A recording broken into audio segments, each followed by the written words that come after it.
ፕሮግራም ልትሰርዘው ወይም ደግሞ ካልሆነ ደግሞ በህይወት ከዚህ ሀገር አትወጣም ተባልኩኝ። በቃ እንድትሰማት የፈለኩት ይች ነው። በህይወት ከዚህ ሀገር አትወጣም የተባለው ከባህር ዳር ነው።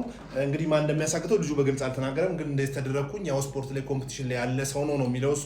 ስለዚህ ፌዴራል ፖሊስ እና መከላከያ ብሔራዊ ደህንነት መረጃ ሁል ጊዜ ፈጣን ጥያቄ ስንጠይቅ ቶሎ የምትመልሱልን በጣም ነው የምናመሰግናችሁ። ለህዝብ ደህንነት የቆማችሁ ስለሆናችሁ የዚህ ልጅ ጥያቄ በጣም ከሚያወራው ባለፈ ብዙ ነው። ምክንያቱም ባህር ዳር ሲሄድ የሚያሳግድ ሰው አለ፣ የሚያስገድል ሰው አለ፣ ከጫካ ካለው ሰው ኃይል ጋር የሚተባበር ሰው አለ ማለት ነው ባጭሩ በግልጽ ሲቀመጥ። ስለዚህ ልጅ መጠየቅ ያስፈልጋል። ከዛ ውጭ ግን ስፖርት የምትገቡ ሰዎች እያስጨነቃችሁ ነው። ስፖርት የምትሰሩ ብቻ አላችሁ። እዚህ ከተማ ውስጥ የተቸገረው ምን እንደሆነ ልንገራችሁ። የሆነ ፕሮግራም ላይ ከሆነ ባለስልጣን ጋር እንዲተጋፍታችሁ ምናምን እንዲህ ፎቶ ትነሱና ከዛ እንትና እኮ ያው ወዳጄ ነው ምናምን አይነት ጨዋታ ትጫወታላችሁ። ማንም ወዳጅ አይደለም፣ ምንም አታመጣም። ከህግ በታች ነህ። ማንንም ስራ ከማንም ጋር አሰራ ምንም ስራ ከህግ በታች ነው። ምንም ነው ማታመጣው። ስለ ሪል ነው የምነግርህ። ስለዚህ አታስጨንቁ።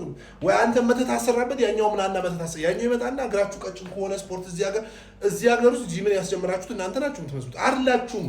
አየር አትያዙ። በቃ እድሉ ቀንቷችሁ ሚዲያ ቲክቶክ የሚባለው መጣ ታፈመሳችሁ።